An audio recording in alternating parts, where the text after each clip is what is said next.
Софија е влезена во опасен наратив спротивен на стратешките интереси ЕУ и НАТО. Ова го изјави денеска шефот на дипломатијата Муцунски, ја повика Бугарија да се однесува рационално.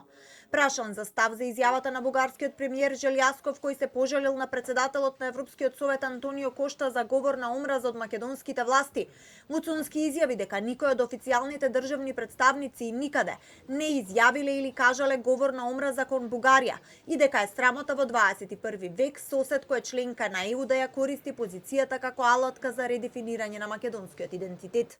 И она што го прави Софија во последниот период, оној експлицитен обет од кој што ние стравуваме и против кој што со сите наши сили ќе се бориме за редефинирање на нашиот идентитет, е ретрограден, не му користи на регионот и не им користи на крајот на ден на народите на двете држави, кои што за жал заради таквиот однос се повеќе оддалечени едни од други.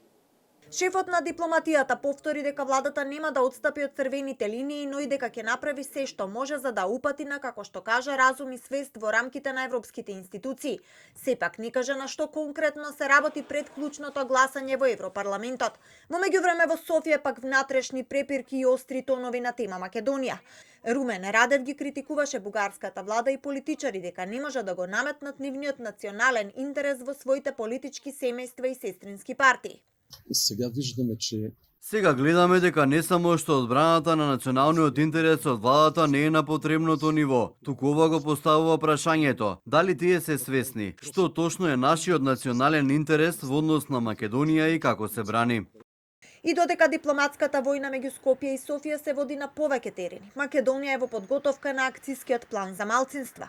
Шефот на дипломатијата денеска изјави дека заедно го работат со домашни и независни експерти од Советот на Европа и дека е испратена драфт верзија до Европската комисија. Според преговарачката рамка со ЕУ, земјата има 3 домашни задачи за да ги стартува автоматски преговорите. Тоа се завршен скрининг со ЕУ, завршени уставни измени и усвоени патокази од страна на Советот. Акцијскиот план е дел од патоказот за владење на право.